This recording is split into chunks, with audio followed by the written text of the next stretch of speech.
시청자 여러분 안녕하십니까. 네, 용쟁호또 2부 하도록 하겠습니다. 1부는 10월 12일 날 수요일 날 녹화했는데 2부는 사정이 있어서 곧 뒷날 목요일, 그러니까 오늘이 13일입니다. 13일 하도록 하겠습니다. 오늘은 서구 사회 위기에 대해서 좀 논하기로 하겠는데요. 추상적인 주제가 돼서 여러분들 재미없으실 수가 있겠는데, 일단 9월 25일 날 이탈리아 총선이 있었습니다. 근데 그 이후로 시간이 한 3주 이상 지나서 조금 시선이 떨어지지 않나 싶은 감도 있습니다만, 그간에 너무 우크라이나 전쟁에 집중하다 보니까 유럽 정치에 대해서 저는 이제 언급을 안 한 그런 부분이 있습니다. 그래서 이 이슈는 이제 굉장히 중요한 이슈이기 때문에 대표님께서 뭐 큰 그림에서 접근을 하셨죠. 그러니까 지금 현재의 어떤 그 경제 위기, 대공황으로 가는 그 위기 상황 속에서 남미 같은 경우에는 거의 대부분의 국가가 극좌 노선을 택했다. 근데 이제 유럽 같은 경우에는 중산층 규모가 남미보다는 좀 더 두터운 상황이기 때문에 아마 극자로 갈 가능성이 많다. 그래서 그 단초를 연 것이 지난 이탈리아 총선이었습니다. 근데 이탈리아 총선에서 조르지아 멜라니라는 여성 총리가 이탈리아 정치 사상 처음으로 이제 당선이 됐는데, 사실은 제가 그 이탈리아 총선 관계를 좀 늦게 이야기하는 거는 제가 그 여자에 대해서 잘 몰랐습니다. 워낙 젊고, 그다음에 특별한 학력이나 이런 게 그다지 높지를 않은데, 굉장히 어릴 때부터, 청소년 시절부터 이제 정치 활동을 했다고 합니다. 그래서 지금 굉장히 40대 초중반의 나이에 이제 이탈리아 총리가 됐는데, 이게 과거 이제 무솔리니 시대 파시스트의 사상을 그대로 체화한 극우 정당이다, 이런 그런 레벨이 붙어서 이제 뉴스에 바닥에 떴었죠. 근데 시일이 좀 지나고 나서 보니까 그렇게 막무가내 식의 이제 극우파는 아니다라는 게 드러났었고요.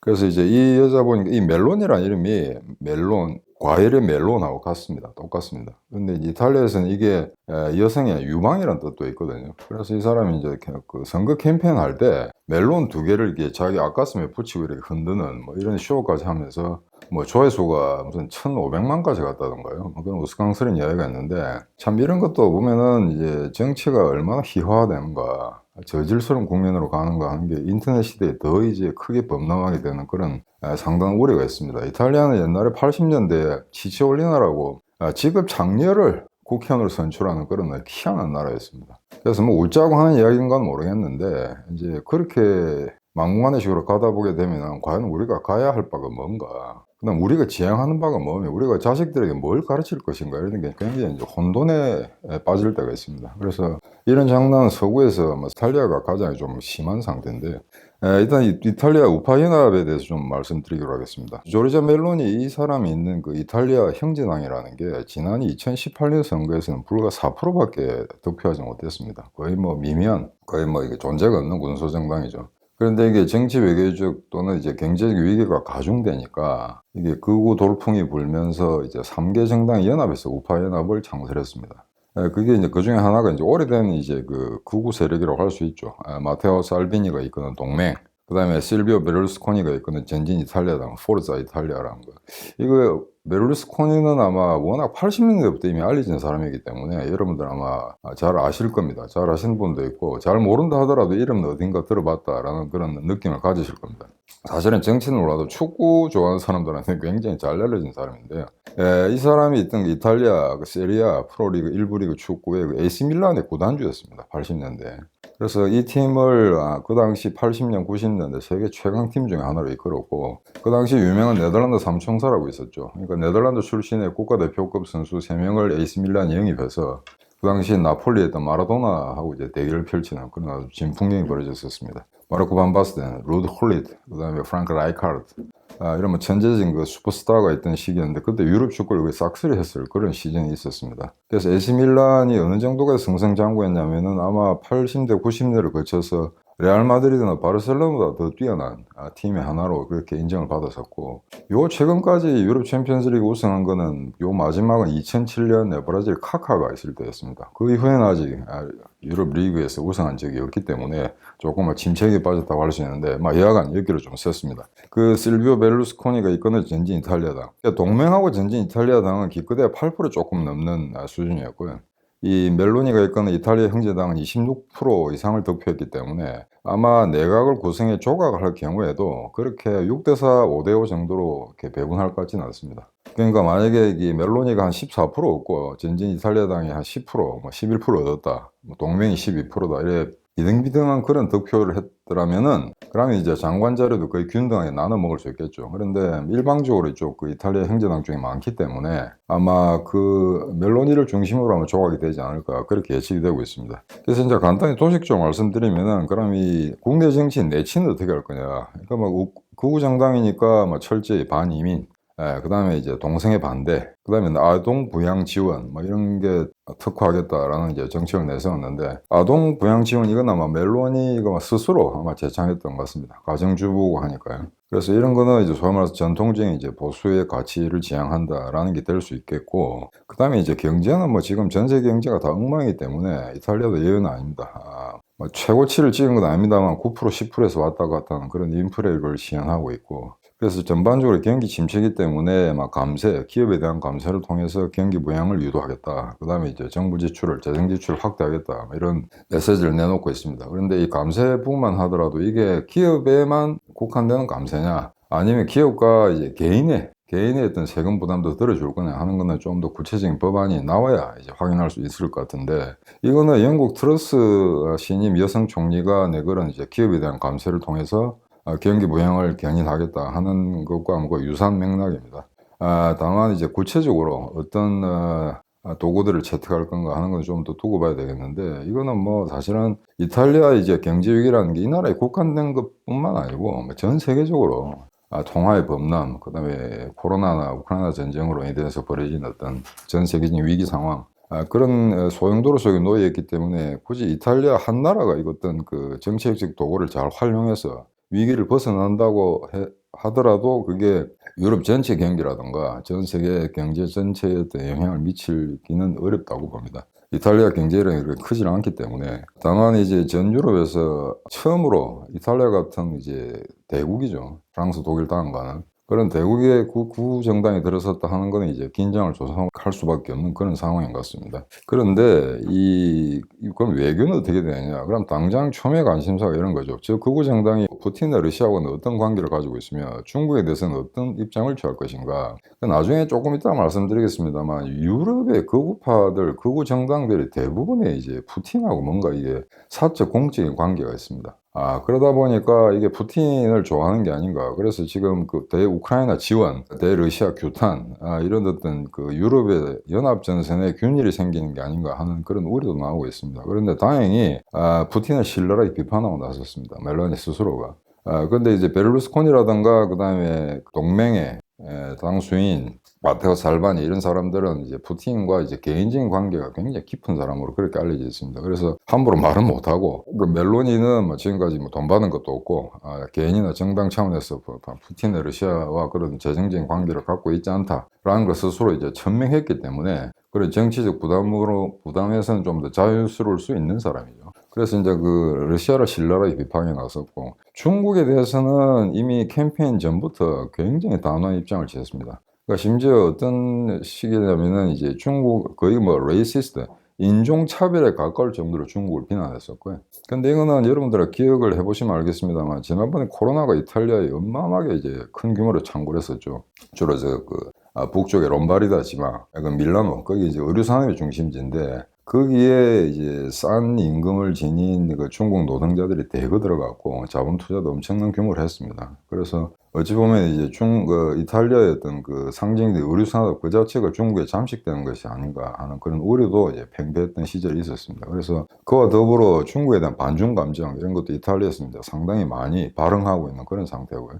그래서 이 부분에 대해서는 뭐 이탈리아의 좌파나 우파나 거의 한 목소리로 중국을 비난하는, 더 이상 중국 경제, 중국 자본은 의존할 수 없다. 이런 위기감에 팽배한 상태에서 우파 연합이 득세하지 않았나, 그렇게 지금 평가를 내리고 있습니다. 근데 이제 이탈리아는 지난번에 마리오 드라기가 어정쩡한 입장을 취하다가 이제 퇴진했죠. 근데 이탈리아는 하나 재밌는 것이, 대개 유럽의 의원 내각제라는 것은 선거에서 이긴 다수당의 이제 당대표가 총리가 되는 게 이제 정석입니다. 그런데 이탈리아 같은 경우에는 마땅한 인물이 없을 때는 외부에서 영입해서 총리를 할 수 있도록 되어 있습니다. 그래서 마리오 드라기 같은 경우에는 이탈리아가 난 아마 경제 부분에서는 가장 천재적인 두뇌를 가진 그런 석학이자 유능한 정치인이다라고 평가가 내려졌었고, 그래서 지난번 이제 오성운동 뭐 이런 거하고 같이 연계된 상태에서 총리직을 수행했는데, 이게 완전히 이제 그 이탈리아 정국의 대혼란이 생기니까 더 이상 원래 소속된 정당이었는 마리오 드라기로서는 이제 사표를 던질 수밖에 없는 그런 상황이었습니다.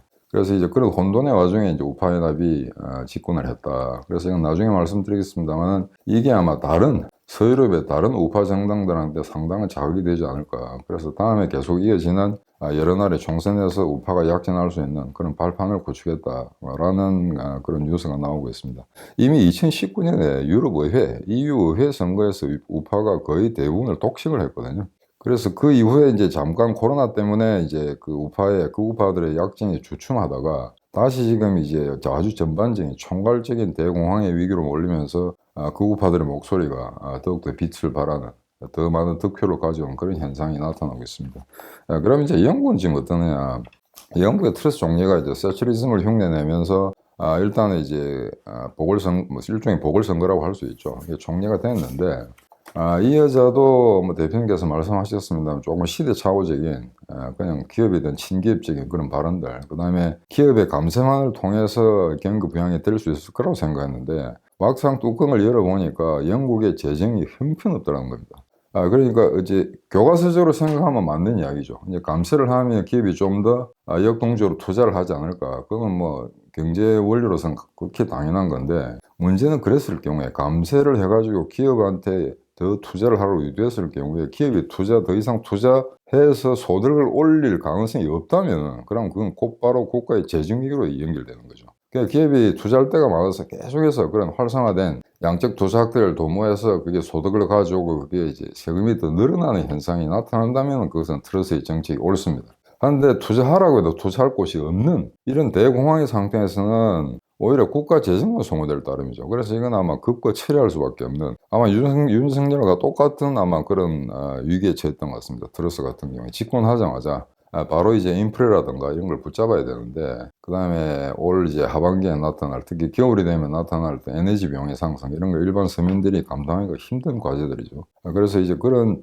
측면에서 이게 트러스가 놓인 위기가 이제 상당한 건데, 이미 영국이 20세기 들어서부터 계속해서 이제 퇴조의 나락으로 빠졌었고, 지금 이대로 간다면은 아마 GDP 규모를 인도한테 추월당할 거다. 그래서 세계 5위 자리도 내놔야 되지 않느냐. 뭐 이런 그런 추측들이 나돌고 있습니다. 그래서 이 총리가 이제 뭐 멜로니처럼 아주 젊은 시절부터 정치를 했었고 영국의 외무장관까지 했기 때문에 그렇게 바보라고는 생각되지 않습니다만, 일단 멜로니처럼 만약에 집권 캠페인 할 때 그 정책적 구호가 현실에 맞지 않다면은 재빨리 변신을 해야 되거든요. 그런 변신에 능한 여자로 알려져 있습니다, 이 트러스 총리가. 그렇기 때문에 만약에 이제 급속도로 지지율이 떨어진다든지 더 이상 경제 회복을 추동할 수 있는 그런 원인들을 발견하지 못한다고 한다면은 아마 좀 더 이제 그 안정적인 정국 운영을 위해서 좀 더 조심스럽게 재정 정책, 그냥 화폐금융 정책을 시행하지 않을까, 뭐 그렇게 예상되고 있습니다. 근데 왜 그러면 이제 영국이나 그 외 이제 유럽 기타 국가들이 이렇게 미온적인 정책을 내세우느냐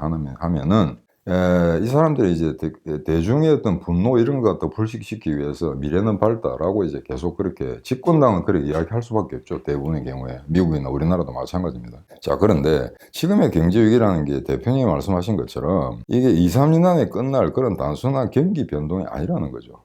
길게는 원인에서 뭐 중기적으로는 5년, 길게는 10년까지 갈 수도 있는 100년 만에 한 번 올까 말까 한 대경제위기, 대혼란의 시기, 그다음 그런 대공황이 도래하는 거기 때문에 그거는 소위 말해서 자본주의 발전 단계에 아주 극소의 어떤 그 국면, 페이즈가 아니고 스테이지, 단계라는 거죠. 그러니까 이 단계를 거치고 난 다음에 다음 단계에서는 과거로 되돌아갈 수 없는 그런 새로운 형질의 자본주의 세계 경제 체제가 형성될 거라는 겁니다. 그래서 이런 대담한 발상을 받아들이기가 어렵습니다. 일선 정치 현장에 있는 사람들은 과연 그게 맞을까? 라고 이제 의심을 갖기도 하고, 그 다음에 지금 적당히 조금 단계적으로 그렇게 하다 보면은 이제 좀 더 나은 환경이 조성되지 않을까, 이렇게 막연하게 이제 장밋빛 청사진을 그리기 마련이거든요. 그 자체가 뭐 본능적으로 잘못됐다는 건 아닙니다만, 이 전체 자본주의 어떤 그 경기 변동의 사이클 하고, 그 다음에 100년 만에 이제 한 번 나타날까만 이 대공황, 이거는 반드시 질적으로 분석해야만이 도달할 수 있는 것이지, 그냥 유튜브나 보고 신문 쪼가리 읽는다고 이렇게 어떤 그 인식이 머릿속에 들어오는 건 아닙니다. 이거는 엄청난 독서와 그다음에 아주 깊이 있는 사색을 통해서 겨우 통달할 수 있는 그런 이치거든요.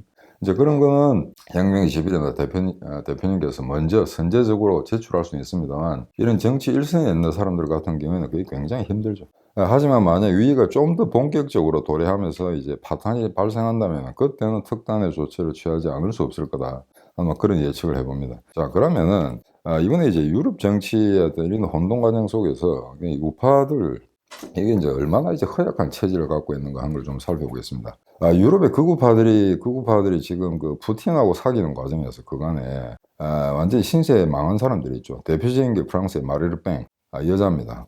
옛날에 국민전선, 지금은 국민연합으로 정당 이름이 바뀌었는데, 이 극우파가 사실은 거의 지난번 대선에서 마크롱을 누르고 집권할 수도 있었음에도 불구하고 이 우크라이나 전쟁이 발생했는데 과거에 푸틴과의 관계, 푸틴에게 돈을 빌렸다, 막 그런 어떤 스캔들이 발견되면서 지지율이 급속도로 떨어졌었죠. 그래서 급기야 이제 마리 르팽이 푸틴에게 진 빚을 다 갚았다, 뭐 이런 걸 발표하기도 했습니다만, 결국 대선에 결코 긍정적으로 반영되지는 못했습니다. 그래서 조사를 해보니까 도대체 지금까지 서유럽의 이제 과거 냉전 시대 때 말하는 서유럽 국가들입니다. 그나마 좀 이성적, 합리적이라고 우리가 생각하고 있는 그런 사고 자본주의 국가들의 극우 정당들 또는 우파 정당들이 지나치게 푸틴에 경도돼 있었다는 거죠. 정치적으로 또는 이제 그 심리적으로도 경도돼 있었다는 이야기입니다. 그래, 이게 왜 이런 현상이 생겨나고 하니, 이 사람들도 그렇고 우리나라의 이제 얼치기 이제 우파들도 그렇고 푸틴을, 이 사람을 이제 극우의 어떤 표상으로, 러시아 극우의 표상으로 생각하는 그런 경향이 있습니다. 왜냐하면 지금 이 사람이 갖고 있는 정당은 공산당이 아니거든요. 러시아에서는 공산당이 따로 있고 극좌파 좌파가 따로 있습니다. 그러다 보니까 이 푸틴의 러시아라는 게 뭐 소위 그 기독교적 가치에 대해서도 별로 반하는 것도 없고, 그 다음에 이슬람을 갖다 괴롭히는 그런 수순도 있고, 그 다음에 막 철저하게 전 세계에서 가장 어떤 그 동성애 이런 걸 반대하는 국가고, 이러다 보니까 이게 지금 푸틴 러시아가 제대로 된 정상적인 길을 가고 있다, 우파의 고전적인 가치들을 지향하는 정당이자 인물이다라고 착각을 하고 있는 겁니다. 그러다 보니 지금까지 이런 깊은 관계가 생겨난 거죠. 트럼프도 마찬가지였습니다. 기억을 한번 되살려 보시기 바랍니다. 트럼프가 처음에 대선에서 이길 때, 대선에 이기고 난 다음에 벌써 러시아 스캔들이 터지지 않습니까? 근데 그 당시에 이제 한국의 우파들이나 전 세계 우파들이 어떤 식으로 이걸 합리화시키냐면은, 지금 민주주의를 가장 위협하는 양대 세력이 러시아하고 중국인데, 일단 중국의 가장 위협적인 제1적, first enemy라고 규정했을 경우에 미국은 러시아를 우군으로 삼아서 중국을 견제해야 된다는 그런 논리가 파다 있습니다. 그래서 이제 그 트럼프가 보이는 행보가 그런 우파의 생각과 일치한다고 생각하고 트럼프나 그다음 다른 유럽의 우파 정당들을 그런 식으로 우파들을 지원했던 겁니다. 그게 맞다고. 근데 막상 지나고 났으면 그게 전혀 아니죠. 만약에 푸틴의 정당이, 푸틴의 러시아가 정말 우익적 가치를 대변하는 나라라면은 헤르손 구역에 러시아군이 진주해서 거기에 스탈린 동상과 레닌 동상을 왜 세웁니까? 과거에 구소련 국기들 들고 전차에 꽂고 돌아다니는 현상이 생겼거든요. 지금의 러시아 연방공화국은 구소련 소비에트 사회주의 연방공화국과는 전혀 형질을 달리하나, 형식적으로는 민주주의 제도가 있고 의회 민주주의 시장 경제가 있는 것처럼 보이는 국가입니다. 그래서 한국 사람들이나 그 다음에 유럽 우파들은 착각하고 있는 거죠. 이게 이제 그 우파의 정석일 거라고 착각했던 겁니다. 근데 여기서는 러시아의 특수한 역사적 환경을 이해하지 못했다는 거죠. 왜냐하면 지금의 러시아, 이제 거의 다 이제 본색이 드러났습니다만, 러시아는 우파를 하든 좌파를 하든 기본적으로 전체주의 국가가 될 수밖에 없다는 그런 어떤 사회문화적 또는 문화인류학적 토양을 가지고 있습니다. 제가 단언하건대 저 나라, 그 다음에 이란을 포함해서 북한, 중국 이 네 나라는 예수가 재림하기 전까지는 인간 되는 나라가 아닙니다. 그렇기 때문에 이게 형식적으로 마치 우파인 것처럼 보입니다만 결코 우파가 아니거든요. 그렇다고 이 사람이 좌파는 더욱도 아닙니다. 그러다 보니까 박상호가 한국의 이 바보들이, 자기가 말하는 바보라는 거죠. 박상호가 말하는 바보. 푸틴의 러시아가 결코 사회주의나 공산주의가 아님에도 불구하고 이 사람들 갖다 빨개 취급하는 데 대해서 상당한 불쾌감을 표명했거든요. 근데 그럴 수는 있습니다. 왜? 형식적으로 봐서 지금 엄연히 얘기해서 사회학적으로 러시아는 공산주의 국가가 아닌 건 확실합니다. 하지만 그건 형식에 불과하고 콘텐츠는 모조리 옛날의 사회주의 공산주의 시절의 그 고리타분한 엑기스들을 그대로 보존하고 있는 게 지금의 러시아입니다. 그래서 푸틴은 구소련 체제가 무너지고 난 다음에 그 다음 체제는 공산주의로 돌아갈 수가 없는 거죠. 그래서 공산주의가 아닌 것처럼 하지만 결국에는 전체주의적인 속성을 가진 국가를 유지할 수밖에 없다는 겁니다. 그게 러시아의 운명입니다. 예. 그런데 이걸 갖다가 제대로 분석하지 않고 단지 저 사람이 공산당의 리더가 아니기 때문에 푸틴이 우파의 화신이다라고 한 거는, 그렇게 판단하는 거는 대단한 착각이라는 거죠. 그래서 이게 지난번 한번 생각해 보죠. 이 유튜브들이 창궐 했을 때, 그때 제가 캐나다에서 돌아왔을 때 2018년 봄이니까, 초니까, 그때 우리나라 무려 2,000개의 정치 우파만 2,000개였습니다.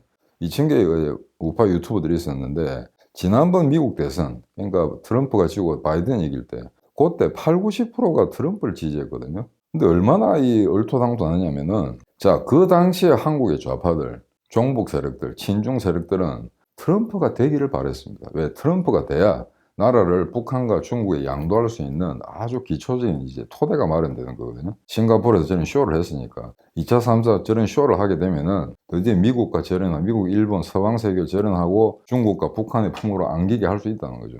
한국의 모든 좌파들이 트럼프를 기대하고 있는데, 우습게도 한국의 8, 90%의 우파들이 트럼프를 지지했다는 사실입니다. 트럼프가 되기를 원했다는 사실입니다. 이 아이러니, 이 코미디 같은 현상을 어떻게 설명해야 되죠? 그래서 혹자는 그 대선을 두고 한국의 8, 90%의 트럼프 바들이 얼마나 이 사회철학적 이제 기초가 약한가 한 것 갖다가 스스로 증명했다고 단언했습니다. 그래서 그게 제대로 보도를 한 사람들 얼마 되지 않죠. 아마 제 기억에는 뭐 우리 대표님 같은 경우를 제외한다면은 조갑제하고 정규제 정도였을 겁니다. 차라리 바이든이 되는 게 낫다고 생각한 거죠. 그거는 미국 정치가 미국의 어떤 그 진보사회, 보수사회가 누구를 원하냐, 그런 문제가 아니고, 미국의 대통령이 누가 됐을 때 우리의 안보가 위기로 치닫느냐, 아니면 그나마 좀 더 안정적으로 국가 운영을 담보할 수 있는가 하는 그런 어떤 그 본원적인 문제에서 판단되는 거지. 미국이 트럼프를 찍을 수밖에 없고, 그 썩어 빠진 소위 말해서 그 진보들, 미국의 민주당을 위시한 그 진보들을, 세력들을 몰아내기 위해서는 다소 국어적인 성격을 가진 트럼프를 하더라도 걔들이 이겨야 된다고 생각하는 사람들이 꽤 있었습니다. 그게 틀린 건 아니나, 그럼 우리한테 그게 덕이 되냐 손해가 되냐, 반드시 짚고 넘어가야 되는 문제죠. 근데 한국 유파들은 그런 어떤 그 사고의 복합적인 체계가 전혀 없었다는 거죠. 그리고 지금 사태가 이런 상황까지 오는데, 지금 얼마 전에, 불과 이틀 전에 트럼프는 뭐라고 했습니까? 우크라이나 전쟁을 종식시켜야 된다고 이야기하는 거죠. 그 말 러시아 편을 들고 있다는 이야기입니다.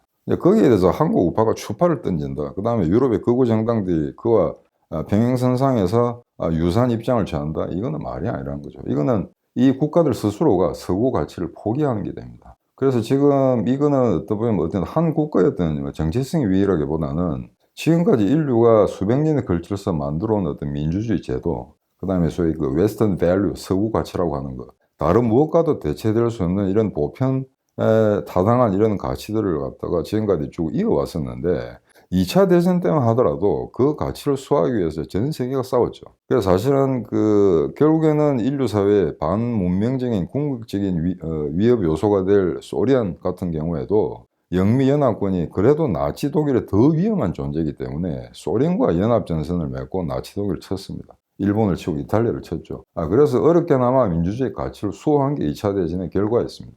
그런데 지금의 이 대소용돌이는 과거 2차 대전 때보다도 못한 거죠. 우리의 가치가 뭔지, 우리가 지금까지 그렇게 피땀 흘려서 일으켜온 가치를 지금 우리 스스로 내팽개치는 게 아닌가, 그런 위기상에 도달했다고 볼 수 있습니다. 유럽 정치를 한번 되돌아보십시오. 유럽의 좌우파 대립이라는 게 과연 어떤 거냐면은, 제가 유럽에 한 10년 정도 살았습니다. 독일하고 네덜란드, 헝가리 합해서 10년이었는데요. 거기 정치를 보면 아주 일반화해서 간단히 도식적으로 말씀드리면 좌우파의 직권은 이런 거였습니다. 자, 그 다음에 이 2차 대전 이후에 이제 그 유럽의 경제 기적이 일어나면서 이제 복지 수준이 굉장히 향상되고 경제적 안정을 이루게 되죠. 독일 같은 경우에 라인강의 기적 같은 그런 말들도 나왔습니다. 자, 그런데 좌우파나 또는 이제 좌파 정권이 정권을 잡았을 때 이제 무제한의 확대 재정 기출을 갖다가 시행하게 됩니다. 그냥 큰 정부를 제안하는 거죠. 좌파들이라는 게. 그래서 이제 대다수 이제 유권자들의 이제 표를 얻고 복지 수준을 향상을 시킵니다. 근데 이게 꽤 장기간 지속하게 되면 도저히 국가의 재정위기가 발생해서 도저히 유지할 수 없는 그런 상황이 되죠. 그럼 다음 선거에 우파가 득세합니다. 그럼 우파가 이기고 난 다음에는 긴축 재정을 합니다. 그 경제위기를 살리기 위해서. 그러다 보면 그런 또 시간이 장시간 지속되게 되면은 노조나 또 일반 대중들로 들고 연락했죠. 복지 혜택이 줄어들었다든지. 그럼 또 다음 선거에 또 좌파가 이깁니다. 또 그게 또 안 되면 또 국가 재정위기가 와서 다시 우파가 재집권하는 그래서 좌우파가 그런 식으로 경기 사이클을 갖다 유지하면서 지금까지 정권 교체를 이루어왔었거든요. 근데 이게 지금은 그런 어떤 선순환적인 구조가 안 되니까 일부에서는 극좌, 또 일부에서는 극우가 득세하는 그런 현상이 생기는 겁니다. 그래서 지금이 1920년대, 30년대, 1929년 뉴욕 정치 파동으로 발현된 그 대공황의 시기, 그 다음에 유럽의 파시즘의 등장, 이런 것과 지금 현상이 굉장히 유사하다고 봐야 되는 거거든요. 그래서 대표님이 지금 전 세계가 유럽의 극우 노선, 그 다음에 남미의 극좌 노선, 이게 이 현상을 보게 되면은 지금 우리가 겪고 있는, 지금 현재 지구촌 인류가 겪고 있는 경제 위기라는 게 단순히 2, 3년 안에 끝날 경기 변동의 축이 아니라는 거죠. 그걸 가장 대범하게, 이런 게 대범한 제안입니다. 그러니까 가장 어떤 그 사회과학 연구소라든가 어떤 그 정부라든가 보다도 먼저 선제적으로 대표님이 설파하셨거든요. 그래서 그 큰 그림 안에서 개개의 국가들이 어떤 식의 정책을 취하는가, 좌가 잡느냐 우가 잡느냐 한 걸 면밀히 들여다볼 필요가 있습니다. 그래서 제가 80년대 대학 다닐 때 웨스턴 앳 베이라는 책이 있었습니다. 그러니까 AT, 베이는 이제 만이죠. 이제 영일만, 멕시코만 할 때가 만입니다. 웨스턴 앳 베이라고 하면 위기에 봉착한 서구 사회 이런 뜻입니다. 서구 가치의 위기, 서구 사회 위기라는 건 2차 대전 후에도 매번 학계에서 되뇌어왔던 그런 이야기들입니다. 월남전에서도 서구 위기가 다시 한번 이야기됐었고요. 그러다가 이제 소비에트 체제가 무너지면서 그래도 우리가 지향했던 가치가 그나마 다른 대체할 수 없는 그런 가치였구나라고 재확인하는 그런 한 번의 계기가 있었습니다.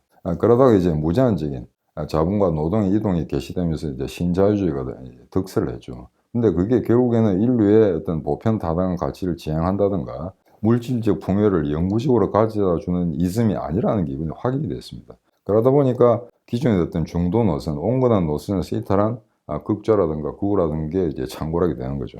그래서 이게 다시 한번 서구 사회의 위기가 아닌가라는 이제 그런 진단들이 나오게 됩니다.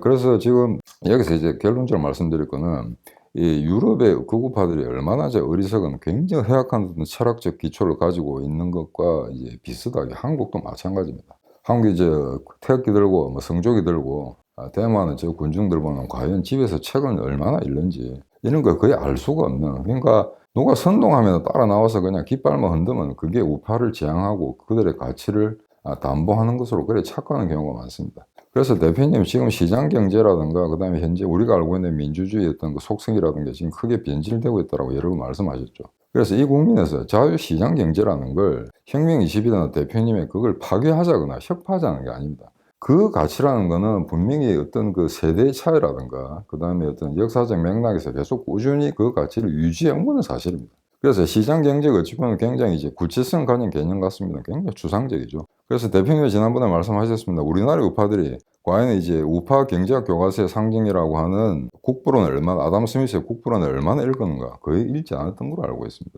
그래서 그 국부론을 보면은 이제 우리가 국부론을 제대로 읽지 않은 상태에서는 교과서에서 줄 긋기로 하죠. 아담 스미스, 그다음에 보이지 않는 손 이런 식으로. 근데 그 보이지 않는 손이라는 게 아담 스미스의 저서에서 한두 번밖에 등장하지 않는다는 사실을 아는 사람은 별로 없습니다. 책을 안 읽어서 그런 거죠. 그다음에 레닌이 흔히 이야기하는 그 프롤레타리아 독재라는 말이 있습니다.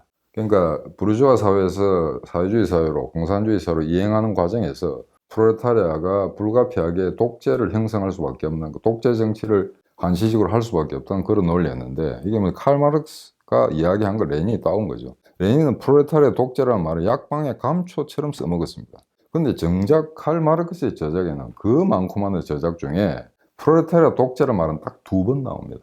그러니까 그 정도의 책을 읽지 않았다는 거죠. 그러니까 레닌이 그렇게 설파했으니까 칼 마르크스의 저서에는 곳곳에 프롤레타리아 독재라는 말이 나와 있을 것이다라고 착각한 거죠. 전혀 그렇지 않습니다. 그래서 이걸 보게 되면 우리가 아무런 어떤 현실 인식이라든가 역사 발전, 어떤 역사적 맥락, 세계 경제 체제가 어떻게 변화해 왔는가나 이 변화의 속성, 이 플로의 개념을 이해하지 않고 다만 옛날에 교과서에서 배웠던 그런 가치, 친기업적이고, 뭐 그런 어떤 반노동적인 그런 아주 단순한 그런 논리가 우파의 가치라고 착각하고 있다면은, 그러면 우파가 다음 집권하기가 점점 어려워진다는 그런 이야기입니다. 좌파 역시 마찬가지입니다. 이미 1991년에 소비에트 체제가 붕괴됐는데 한국 같은 경우는 아직도 주사파가 존재하고 있거든요. 이건 그만큼 좌파들이 공부를 하지 않는다는 겁니다. 제가 한번 예를 들겠습니다. 과거 옛날에 좌파들하고 싸움을 할 때 얘들이 얼마나 책을 안 읽냐면은 칼 마르크스가 말하는 이제 이론 중에 유연율의 경향적 저하 법칙이라는 게 있습니다. 근데 그거는 자본론이 이제 3권까지 나와 있는데 원래는 자본론을 6권까지 쓰려고 했는데 자본 1권만 칼 마르크스가 직접 저술을 했고 2권, 3권은 자신의 친구 프리드리히 엥겔스가 나중에 편집해서 만들어줍니다. 원래는 6권이었는데 실제 나온 거는 3권. 칼 마르크스가 살아있을 때 나온 거는 자본론 1권입니다. 근데 윤율의 경향적 제화법칙이 자본론 1권에 나온다고 자꾸 이야기를 하는 거죠. 대단히 죄송합니다만 윤율의 경향적 제화법칙은 1편에는 전혀 나오질 않습니다. 자본론 이제 3편에 나옵니다. 이건 책을 읽은 사람과 안 읽은 사람의 차이죠. 그러니까 우리나라에 막스 레닌주의를 한다는 놈, 그럼 막스 레닌주의를 하다가 그걸 차버리고 주사파를 한다는 놈들 책 안 읽는다 이겁니다. 그들이 저항하는 마크시즘의 고전적인 경전도 읽지 않는다는 거죠. 그래서 그런 오류를 범하지 않으려면 우파들도 공부를 해야 되는 거거든요. 그래서 여기서 막바지 한 가지 말씀드리고 싶은 거는 그냥 유튜브만 보고 특정 농객의 논리를 따라간다고 그게 우파가 될 수는 없습니다. 그러니까 대표님도 자신을 우상화하지 말라고 지난번에 말씀하신 것 같습니다. 그러니까 대표님도 실수를 할 수가 있거든요. 통계치를 잘못 기억한다던가 그런 걸 비판적으로 연구 검토를 하셔야 됩니다. 그래서 유튜브를 본다 하더라도 본인 스스로 그 책도 읽어야 되거든요. 그리고 사색을 하셔야 됩니다. 단순히 책을 읽고 그 내용을 파악하는 것이 아니고 과연 이게 옳으냐 틀리냐, 내가 알고 있는 그런 기존의 지식과 무엇이 상치되는가, 무엇이 합치되는가, 이런 걸 스스로가 탐구해내야 되거든요. 그런 어떤 진지한 노력이 없으면은 우리 우파가 설 자리는 없습니다. 오늘 이야기 좀 길었습니다. 여기까지로 하도록 하겠습니다. 안녕히 계십시오.